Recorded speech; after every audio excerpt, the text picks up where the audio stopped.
আল্লাহ তাআলা বলতেছেন, ইন্নাল্লাহা ইয়া'মুরু বিল আদলি ওয়াল ইহসান,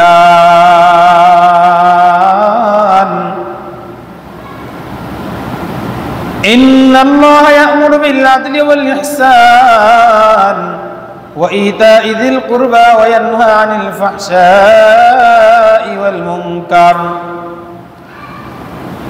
আল্লাহ তাআলা বলেন, ইন্নাল্লাহা ইয়া'মুরু বিল আদলি ওয়াল ইহসান, নিশ্চয়ই আল্লাহ তাআলা তোমাদেরকে আদেশ করতেছেন তোমরা মানুষের প্রতি ন্যায় প্রতিষ্ঠা করো।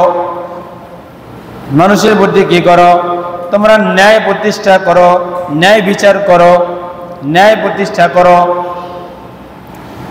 আচ্ছা বলেন তো, এখন বর্তমানে ন্যায় বিচার আছে না নাই? আসেনি? ন্যায় বিচার নাই। একেবারে এই সামান্য গ্রাম পর্যায় থেকে রাষ্ট্রীয় দপ্তর পর্যন্ত কোনো জায়গায় ন্যায় বিচার নাই। আছে শুধু জুলুম। আছে কি? আছে শুধু জুলুম। আছে জুলুম এমন একটা খারাপ জিনিস, এমন একটা বড় পাপ। জুলুম কিয়ামতের ময়দানে ভীষণ অন্ধকার হয়ে দেখা দিবে। আল্লাহর হাবিব সাল্লাল্লাহু আলাইহি ওয়াসাল্লাম হাদিসে ইরশাদ করতেছেন, আয-যুলমু যুলুমাতুন ইয়াওমাল কিয়ামাহ, জুলুম কিয়ামতের দিন ভীষণ অন্ধকার হইয়া দেখা দিবে। অন্ধকারটা কি? মনে করেন কিছু কিছু মারাত্মক আসামি আছে, বড় বড় আসামি, তাদেরকে যখন গ্রেফতার করা হয় র্যাব বাহিনী চেনেননি? র্যাব বাহিনী একটা নামে বাহিনী আছে বাংলাদেশে। এই র্যাব বাহিনীতে যাদেরকে গ্রেফতার করে ওদেরকে কালো একটা চশমা পরায়। কি পরায়? কালো একটা চশমা পরায়। এই কালো চশমা দিয়া কিছুই দেখা যায় না। কালো চশমা দিয়া কিছুই দেখা যায় না, অন্ধকার দেখা যায়। কালো চশমা পরে ওকে কোথায় নেয়? জেলখানায় নেয় নাকি কোনো আন্দার মহলে নেয়, নাকি আয়না ঘরে নেয়, নাকি নদীর মধ্যে নেয়, নাকি কোথায় নেয় সে কিছুই বুঝতে পারে না, কিছুই দেখতে পারে না। কে মারতেছে, কে পিটাইতেছে কিছুই দেখতে পায় না। কিয়ামতের ময়দানে যারা জুলুমকারী হবে আল্লাহ তাআলা তাদের চোখের মধ্যে ওই জুলুমটাকে চশমার মতো, কালো চশমার মতো বানাইয়া পরাইয়া দিবে। আর তাদের সামনে দিয়ে আল্লাহ তাআলার রাসূলের কিছু প্যারা উম্মত, তারা তাদের সামনে দিয়ে যা হাউজে কাউসারের পানি পান করে তারা জান্নাতে চলে যাবে। কিন্তু ওই যে কালো চশমা পরা জুলুমকারী সে কিছুই দেখতে পাবে না। বুঝা আসছে? তা আল্লাহ তাআলা বলতেছেন, ইন্নাল্লাহা ইয়া'মুরু বিল আদলি ওয়াল ইহসান, তোমরা ইহসান প্রতিষ্ঠা করো, ন্যায় বিচার প্রতিষ্ঠা করো। ন্যায় বিচার ইহসান না, ইহসান অর্থ ন্যায় বিচার। ইন্নাল্লাহা ইয়া'মুরু বিল আদল, আদল প্রতিষ্ঠা করো, ন্যায় বিচার প্রতিষ্ঠা করো। পৃথিবীর ইতিহাসে দুইজন ওমরের কথা আমি আপনাদেরকে শোনাবো।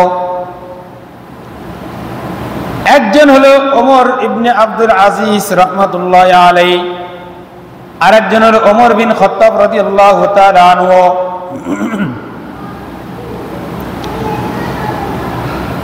ওমর ইবনে খাত্তাব রাদিয়াল্লাহু তাআলা আনহুর নাতিনের ঘরে পুতি। নাতির ঘরে কি হয়? পুতি, তার মানে কি? ছেলে। হ্যাঁ, এই নাতিনের ঘরে পুতি হলো ওমর ইবনে আব্দুল আজিজ। তিনি একজন ন্যায় বিচারক বাদশা ছিলেন। তার শাসন আমলে ইতিহাস ঘাটলে খুঁজলে পাওয়া যায়, ইতিহাস তালাশ করলে পাওয়া যায়, তার শাসন আমলে বাঘে আর ছাগলে এক ঘাটে পানি খেত। বাঘে আর ছাগলে এক ঘাটে পানি খেত। ন্যায় বিচার রাষ্ট্রীয়ভাবে যখন ন্যায় বিচার হয়, ওই ন্যায় বিচারটা একেবারে একটা প্রাণীর উপরেও প্রভাব পড়ে। একটা প্রাণীও তখন আর একটা প্রাণীর উপরে জুলুম করতে পারে না, সাহস পায় না। আর যখন ন্যায় বিচার রাষ্ট্রীয়ভাবে উঠে যায়, রাষ্ট্রীয়ভাবে যখন জুলুম নির্যাতন শুরু হয়ে যায়, একেবারে একটা পশুর উপরে জুলুম করা শুরু করে, মানুষ তো আছেই। এখন জুলুম এমন ভাবে আমাদের মধ্যে চলে এসেছে, জুলুম যে কথায় কথায় মানুষ মানুষকে হত্যা করে ফেলে, ঠিক কিনা? কথায় কথায় মানুষ মানুষকে হত্যা করে ফেলে সামান্য কিছু টাকার কারণে। কিসের কারণে? সামান্য কিছু টাকার কারণে, সামান্য কিছু অর্থের কারণে একটা মানুষ আর একটা মানুষকে 5 জন 10 জন মিলে একজনকে খুন করে হত্যা করে ফেলে। এমন নির্মমভাবে হত্যা করে যেই দৃশ্য দেখলে চোখে পানি রাখা যায় না, ঠিক কিনা বলেন? তো আল্লাহ তাআলা কি বলছেন? ইন্নাল্লাহা ইয়া'মুরু বিল আদল, তোমরা ন্যায় বিচার প্রতিষ্ঠা করো, ন্যায় প্রতিষ্ঠা করো।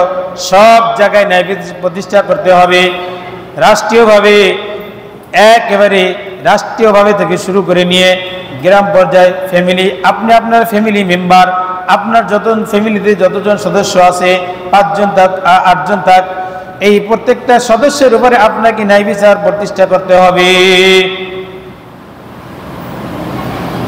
অনেক সময়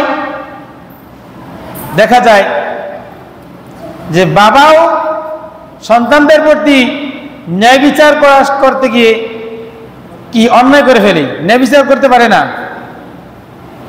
কি আছে না? বাবার যতজন সন্তান, এই বাবা যখন মৃত্যুবরণ করার পরে সব সন্তানেরা তার সম্পত্তির কিভাবে ওয়ারিশ পাবে, সমানভাবে, অর্থাৎ যে ইসলামে যে বিধান আছে, ছেলেরা যতটুকু পাবে, মেয়েরা যতটুকু পাবে। এখন যদি বাবা কোনো সন্তানকে বেশি মহব্বত করে একটু সম্পদটাকে বেশি লিখে দিয়ে যায়, তাহলে এটা বাবা সমস্ত সন্তানদের প্রতি জুলুম করলো। কি করলো? জুলুম করলো। জীবিত থাকা অবস্থায় লিখে দেওয়ার বিধান নেই, যদিও লিখে দেয় সমান দিতে হবে। কি করতে হবে? সমান দিতে হবে। এখন 5 জন সন্তান আছে, একজন সন্তান একটু ভালো লেখাপড়া করেছে, ভালো চাকরি করে, তার অর্থ সম্পদ ভালো, সে একটু বাপের দেখাশোনা বেশি করে, এই জন্য কি করে, তার নামে 10% ওই রাস্তার পাশের ভালোটা একটু দিয়ে দেয়, যা তুই এটা তোর দিয়ে গেলাম মোহাম্মদ করে স্পেশাল ভাবে। এটা বাবা সন্তানদের প্রতি জুলুম করলো। কি করলো? জুলুম করলো। কোন ব্যক্তি যদি 2 জন স্ত্রী রাখেন একসাথে, কয়জন? 2 জন স্ত্রী। ভালো করে শুনেন, এই ব্যাপারে অনেকেই অন্যায় করে ফেলে, ঠিক কিনা? কোন ব্যক্তি যদি 2টা বিবাহ করে, একাধিক বিয়ে, অর্থাৎ একাধিক বিয়ে, বেশিরভাগই 2টা করে থাকে। অনেকে মনে করেন প্রথমে বিবাহ করেছে, তাকে গ্রামে রাখছে, গ্রামের বাড়িতে ছেলের সন্তানই গ্রামের বাড়িতে থাকে, সে চাকরি করে ঢাকা অথবা চট্টগ্রাম, ওইখানে আরেকটা বিয়ে করেছে, এই স্ত্রীকে না জানিয়ে গোপনে ওখানে স্ত্রীকে রাখে, তার সাথে সবসময় থাকে, তাকে নিয়ে ওইখানে থাকে, এই স্ত্রীর কাছে আসেই না, খবরও নেয় না। এরকম অনেক আছে যে প্রথম স্ত্রী রেখে আবার দ্বিতীয় বিয়ে করে, প্রথম স্ত্রীর খবর রাখে না। এই যে কাজটা সে করতেছে, এইটা সে জুলুম করতেছে, ন্যায় বিচার করতেছে না, ইনসাফ করতেছে না, ইনসাফ প্রতিষ্ঠা করতেছে না। এই জন্য সে কিয়ামতের ময়দানে আল্লাহ তাআলার দরবারে আসামি হয়ে যাবে। কি হয়ে যাবে? আসামি হয়ে যাবে। এরপরে সমাজের মধ্যে যদি কোনো দ্বন্দ্ব হয়, 2 পক্ষের মধ্যে মারামারি হয়েছে, ঝগড়া হয়েছে, এখন এই ঝগড়া মীমাংসা করতে গিয়ে যদি কোনো মাতবার সাহেব, যদি সমাজের কোনো মাতবার সাহেব, সমাজের কোনো নেতা, সমাজের কোনো চেয়ারম্যান যদি এই বিচার করতে গিয়ে কারো কাছ থেকে টাকা খেয়ে তার পক্ষে বিচারের রায় দেয়, তাহলে সেই ব্যক্তিও জুলুম করলো, সে জালেমের অন্তর্ভুক্ত হবে। এই ব্যক্তিকেও আল্লাহ তাআলা কিয়ামতের ময়দানে কাঠগড়ায় দাঁড়া করাবেন। কি করবেন? কাঠগড়ায় দাঁড়া করাবেন। কেন? সে টাকা খেয়ে তার পক্ষে বিচারের রায় দিছে, অথচ সে বিচারের রায় পায় না। ওমর রাদিয়াল্লাহু তাআলা আনহু তখন রাসূলুল্লাহ সাল্লাল্লাহু আলাইহি সাল্লাম জীবিত ছিলেন। রাসূল সাল্লাল্লাহু আলাইহি সাল্লাম দুই ব্যক্তির বিচার মীমাংসা করেছেন। এই দুই ব্যক্তির মধ্যে এক ব্যক্তি ছিল কাফের আর এক ব্যক্তি ছিলেন মুসলমান। ভালো করে শুনেন, এই কাফের আর মুসলমানের মধ্যে দ্বন্দ্ব লাগছে, ঝগড়া হয়েছে। ঝগড়া লাগার পরে আল্লাহর হাবিবের কাছে দুইজনে গেছে, কারণ কাফেররা জানে মুহাম্মদ ন্যায় বিচার করে, মুহাম্মদ কখনো অন্যায় কাজ করে না, ন্যায় বিচার করে। এই জন্য ওই কাফের ব্যক্তিও গেছে, মুসলমান ব্যক্তিও গেছে। যাওয়ার পরে আল্লাহর হাবিব সাল্লাল্লাহু আলাইহি সাল্লাম তিনি ন্যায় বিচার করে দিয়েছেন, আর এই ন্যায় বিচারের রায় গেছে কাফেরের উপরে, অর্থাৎ তার পক্ষে গেছে রায়। কার পক্ষে? হ্যাঁ, কাফেরের পক্ষে রায় গেছে। এই রায়টা ওই যে মুসলমান সাহাবী ছিলেন ওনার কাছে এটা পছন্দ হয় নাই। কি হয় নাই? পছন্দ হয় নাই। এই বিচার ওনার কাছে পছন্দ হয় নাই। কেন পছন্দ হয় নাই?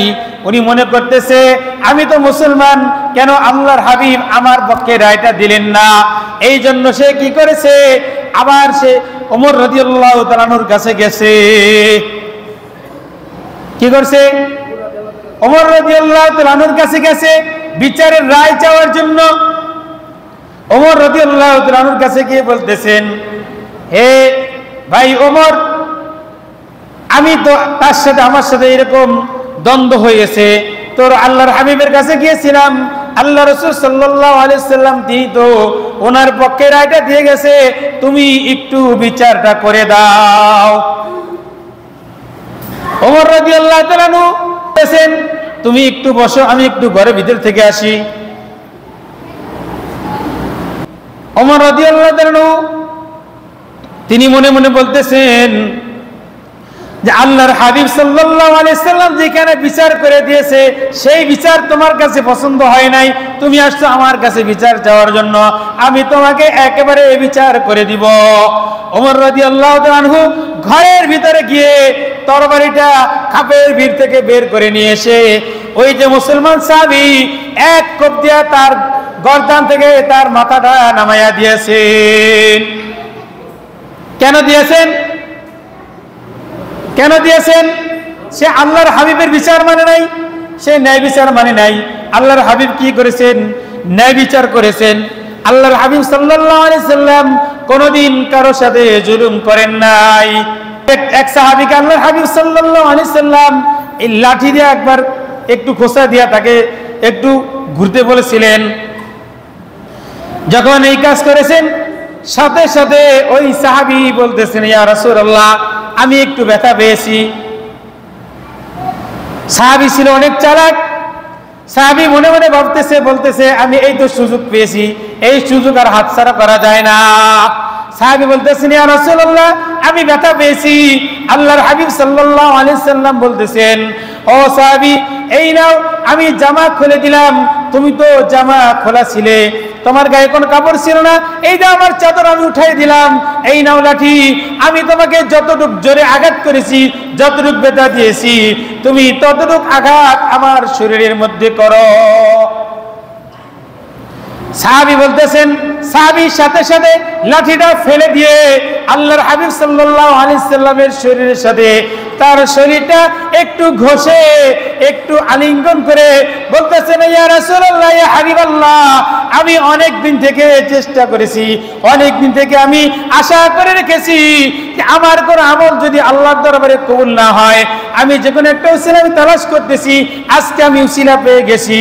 আমার শরীরটা আপনার শরীরের সাথে আমি লাগাইলাম, কিয়ামতের ময়দানে যদি আমার কোন আমল কবুল না হয় তাহলে আমি বলতে পারবো, আল্লাহ আমার শরীরটা তোমার হাবিবের শরীরের সাথে লাগাইছিলাম, এই কারণে এর উসিলা তুমি আমাকে মাফ করে দাও। সুবহানাল্লাহ, জোরে বলেন না।